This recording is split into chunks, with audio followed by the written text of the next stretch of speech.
Goeiemôre vriende, hier so aan die begin van 'n nuwe week. Ek hoop dit is vir julle 'n wonderlike week. Week waar julle met al die uitdagings wat voor julle uitstrek, altyd God se wysheid sal vra. Die Heilige Gees te vra om vir jou te lei in die besluite wat jy neem. Jou finansiële besluite, jou moontlik lewensbesluite, gesondheidsbesluite wat jy moet neem, emosionele besluite wat jy moet neem. Mag jy die wysheid vra, en ons is in Spreuke, mag jy wysheid vra van God, om jou ook in hierdie pad te begelei. Kom ons raak net so vir 'n wyle stil. Here, dankie vir die groot voorreg. Here, wat ons daagliks het om onbelemmerd met U te mag praat. Ag Here, dankie daarvoor. Dankie dat ons hart kan kom uitstort voor U. Ja Here, dat ons selfs vir U kan kwaad raak. En Here, dat U ons dit nie toereken nie, maar dat U na ons luister soos 'n pa na sy kind. Dankie Here, dat U altyd U hande om ons slaan. Amper soos die verlore seun wat huis toe gekom het, wat hoeveel strooi aangejaag het. U hom nie beoordeel nie, maar U het hom onmiddellik die kalf laat slag en 'n goue ring aan sy vinger sit. Here, dankie dat U altyd met sagtheid na ons kyk, deur Jesus Christus wat vir ons gesterf het aan die kruis. Dankie daarvoor. Amen. Vriende, mag daar vir julle genade en vrede en oorvloed wees, omdat julle God ken, Jesus ken en die Heilige Gees ken. Vriende, ja, ons is nou hierso by Spreuke 28 vers 22. Spreuke 28 vers 22. En die vers sê die volgende, hy sê, 'n inhalige mens wil gou ryk word. Hy of sy besef nie, dat daar vir hom gebrek wag nie. Dat sê dit in die Engels so, hy sê, a stingy man hastens after wealth. Dan sê hy, op 'n ander manier sê hy, a miser in a hurry to get rich doesn't know that he will end up broke. Greedy people try to get rich quick.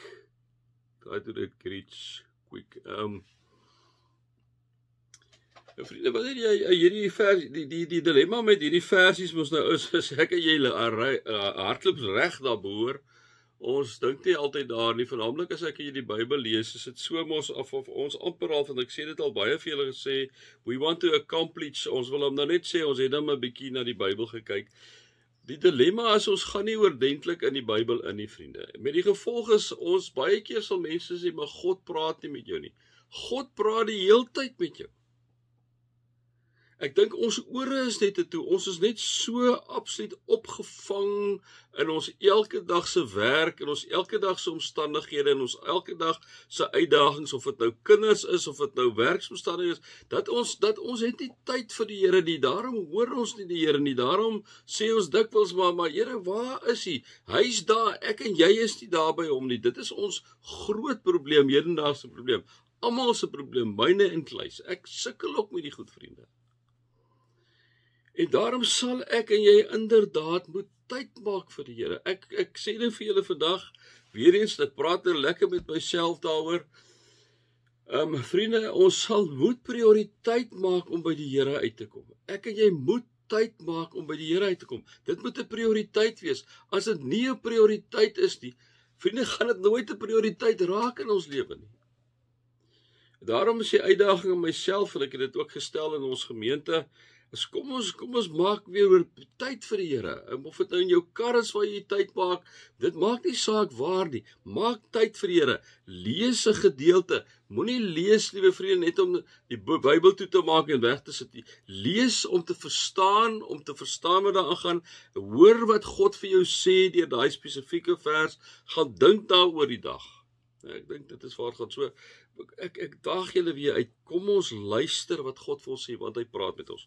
Hy kom sê hierso, die Spreukedigter kom sê hier, en ek glo God deur sy Gees kom praat dan ook met jou. Maar hy sê 'n inhalige mens wil gou ryk word. Hy besef nie dat daar vir hom gebrek wag nie. Op 'n ander plek staan daar in vertaling, one would look with an evil eye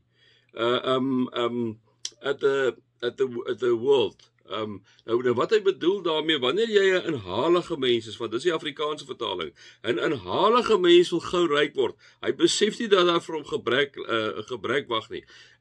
Jy kan ook sê dat 'n gierige mens wil gou ryk word. Nou wanneer jy gierig is, wanneer jy inhalig is, beteken dit jy begin goed doen. Dis waar die evil eye inkom. Dit is wanneer jy dan begin goed doen wat nie reg is nie, want jy wil gou ryk word. 'n Inhalige mens wil gou ryk word. En die oomblik wanneer jy inhalig is, wanneer jy gierig is, die Bybel is baie duidelik daaroor, jy moenie gierig wees nie. Jy moenie inhalig wees nie. Wat is die ondertoon van gierigheid en inhaligheid? Is, liewe vriende, begeerte. Né?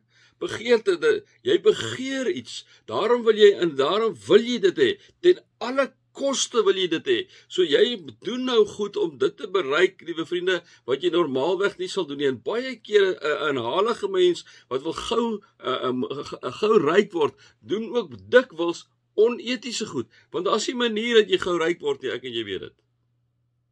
So as jy gou ryk wil word, liewe vriende, as jy inhalig is, as jy gierig is, as jy stingy is, wat beteken dit? Dit beteken dat ek en jy begin op roetes gaan wat nie God se roetes is nie.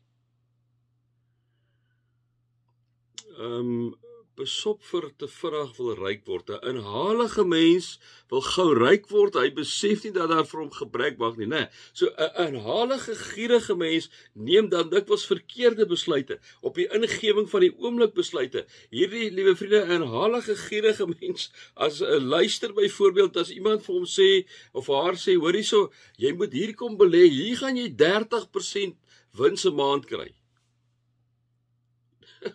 Vriende, hoeveel mense het in elk geval daarvoor? Dit is te goed om waar te wees, dan is dit te goed om waar te wees. Maar dit is iemand wat te gou wil ryk word, hy's inhalig, hy is gierig, hy wil gou ryk word, en wat gebeur? Ons sien al die lyke, as jy net die koerante loop lees, en die media loop lees, die lyke lê volop daar. 'n Inhalige mens wat gou ryk wil word, besef nie dat daar vir hom gebrek wag nie. Besef nie dat hierdie keuses wat hy nou maak, wat ons nou heeltemal onlogiese keuses is, gaan daar dit lei dat hy arm word nie, gaan daar lei dat hy gebrek lei op jou einde nie. Daarom kom sê hierdie gedeelte vir my, kyk mooi, daar is nie so iets soos vinnig rykdom nie. Daar's niks wat in die plek van harde werk kom nie. Werk maar hard. Moenie gou wil ryk word nie, want as jy gou wil ryk word, as jy inhalig is, trap jy gewoonlik op ander mense om bo uit te kom, dat jy los jy lyke agter. Don't go that way. Don't go that way. En die ander ding is, dikwels, meeste van die tyd, die mense wat gou wil ryk word eintlik baie gou arm. Want hulle neem die verkeerde besluite op grond van verkeerde motiewe. Daarom kan jy maar gaan kyk na al die groot aandelemarkte, gaan kyk maar eerder daar, versprei jou risiko, wat jy ook al doen, moenie alles in een mandjie sit nie, dit sal jy altyd hoor wat die jou aandelemakelaars vir jou sê, moenie dit doen nie, versprei jou risiko, sodat jy, nie as daar iets gebeur, jy alles verloor nie, né? Ja, so dit is nou maar my 5 sent volgend. Vriende, mag julle God se liefde ervaar, Jesus se genade ervaar en die Heilige Gees se teenwoordigheid ervaar.